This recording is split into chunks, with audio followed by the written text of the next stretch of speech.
Have you ever stood in front of the mirror, slipped on a blouse or a scarf and thought, something just doesn't look right anymore? It's not that the item is torn or unfashionable. Maybe it was your favorite color once. Maybe it still is, but now it feels a little dull or harsh or like it belongs to someone you used to be. It's a quiet shift that happens with time.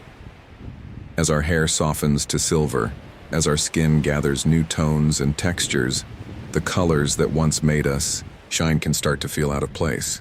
They can drain the light from our face or make us look tired even when we're not. And it's not your fault. It's just life, unfolding gently, asking us to grow with it. This conversation isn't about fashion trends or what's in this year. It's about something much deeper: how to feel more at home in the reflection we see today. Because the truth is, color still matters. Not for the world's approval, but for your own comfort, your own confidence, your own sense of quiet joy. So stay with me.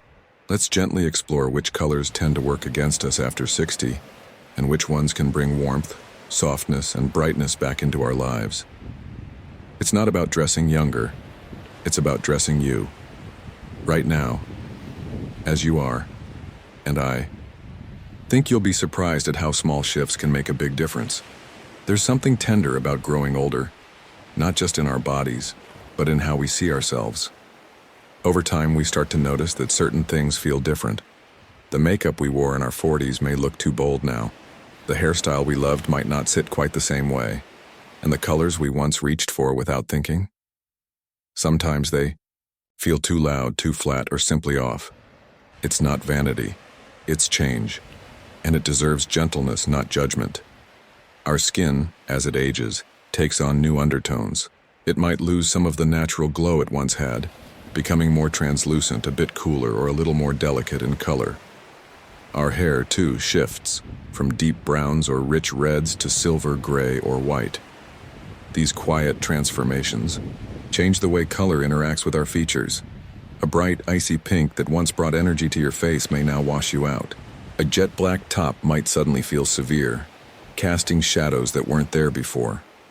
Even soft pastels, so gentle in our younger years, can begin to fade into our skin tone, making us look tired or pale.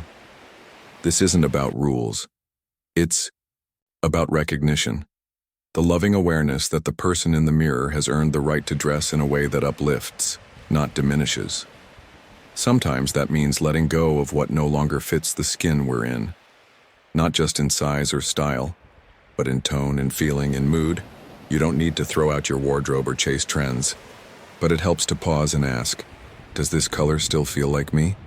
Does it brighten my face, make my eyes come alive? Or does it feel like a shadow of the past?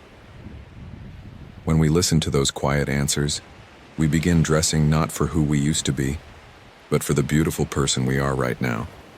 There's a quiet power in realizing that how we dress can shape how we feel, not just physically, but emotionally. It's not about impressing others. It's about looking in the mirror and thinking, yes, and that feels like me. That's where real confidence begins. In a soft smile, in the way your eyes catch the light, in the comfort of colors that treat you kindly, and yet many of us hold on to colors simply because they once worked, or because they've always been part of who we thought we were. Maybe you've worn black for decades because it felt elegant or easy. Maybe you reached for beige or gray because they were safe and familiar. But over time, those same colors can begin to feel heavy, lifeless, like they belong to another time, in your story. Now here's a gentle truth. Some colors age us, not because we've done anything wrong, but because they no longer reflect the light we carry inside. Stark black, for example, can be unforgiving. It creates sharp contrast that emphasizes every shadow on the face, the lines, the circles, the places where softness now lives. Icy blues, pure whites, and certain pale yellows can also wash us out, especially if our skin has cooled with age or lost some of its natural rosiness. Instead, consider colors that offer kindness. Navy is still deep and classic, but softer than black. A warm rose can bring a natural flush back to your cheeks. Gentle plums, soft lavenders, dusty blues, and creamy ivories have a way of working with your features, not against them. They don't demand attention, they invite it. It's not about dressing younger, it's about dressing truthfully, choosing colors that match the wisdom, grace, and warmth you've earned. When you find the shades that make you feel quietly beautiful, it changes more than your reflection. It changes the way you carry yourself. And that is a shift worth honoring.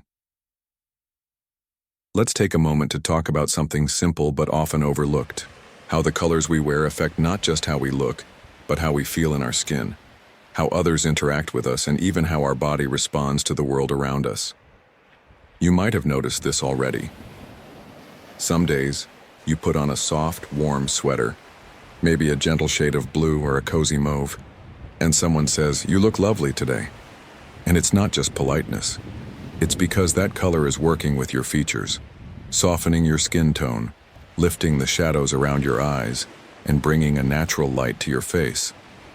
On the other hand, harsh colors, like stark, black, or overly bright neon shades, can draw attention to what you may not want to highlight.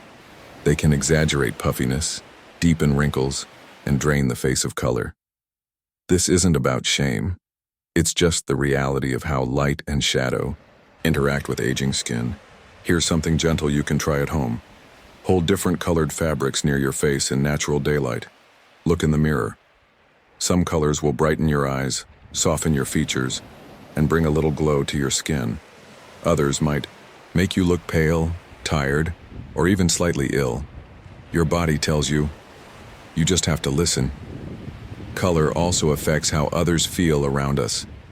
Softer, warmer tones often come across as more approachable, more comforting. A soft teal or dusty rose might make someone feel more at ease in your presence than a cold, sharp gray. These small shifts can deepen relationships even if we don't realize it. And physically, when we feel good in what we wear, we tend to stand taller, smile more, and engage more confidently. It's a quiet kind of energy, not flashy or loud, but rooted and calm. That kind of presence is felt. So don't underestimate the power of color. It isn't just fabric, it's part of your expression, part of how you show the world that you still care, that you're still here, and that you deserve to feel beautiful. There's something spiritual about getting older, not in a religious way necessarily, but in how we come to understand ourselves more deeply. We begin to notice the quiet things, a breeze that feels softer than it used to, the way light filters through a window in the afternoon, the weight of a memory, the gentle wisdom in knowing what to let go of, and what still matters. Color is part of that too. It's not just about how we look, it's about how we feel inside when we wear something that reflects who we are today. As we age, the world often tells us to fade into the background, to dress in neutrals, to be quiet, to take up less space. But I believe there is nothing more powerful than an older person who still honors their presence, who still chooses joy, softness, and beauty in everyday things. Wearing colors that suit you isn't vanity. It's a kind of self-respect. Quiet celebration of the life you've lived and the spirit you still carry. Think of how nature ages. Leaves turn the richest shades in autumn: gold, russet, deep plum. The sky at dusk becomes more beautiful just before the darkness sets in. Aging doesn't dull the world, it deepens it. In the same way, our clothing can reflect the depth we've gained, not through flashy trends, but through warmth, richness, and intention. Maybe a soft burgundy scarf reminds you of long walks in fall, or a gentle olive green feels like peace in the garden. These aren't just colors, they're reflections of your soul. So if you've held on to colors that no longer feel like you, it's okay to gently release them.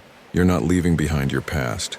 You're simply stepping into this season of life with clarity, grace, and a sense of presence. What you wear can be an extension of the peace you've earned, the beauty you still carry, and the light you continue to share with those around you. If you've made it this far, I want to thank you, not just for watching, but for being here, for caring enough about yourself to explore something as simple and as meaningful as color. You see, growing older isn't about fading, it's about refining.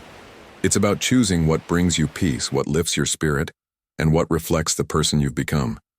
And if changing a few colors in your closet helps you feel just a little more alive, a little more like you, then that's a change worth making. You don't need to chase trends. You don't need to dress younger or try to be someone you're not. You only need to be kind to yourself. And sometimes that kindness begins with what you see in the mirror. So let the blacks rest a little. Let go of the colors that feel too cold or too sharp, and invite in the warmth, the gentle pinks, the soft plums, the cozy ivories, the peaceful blues. Let your clothing echo who you are inside, calm, wise, and quietly radiant. Every line on your face tells a story. Every gray hair is a thread of memory. You are not trying to hide your age, you're honoring it, and the right colors can help. You do just that, with softness, with beauty, and with grace. Thank you for spending this time with me. You deserve to feel beautiful every single day, and you are.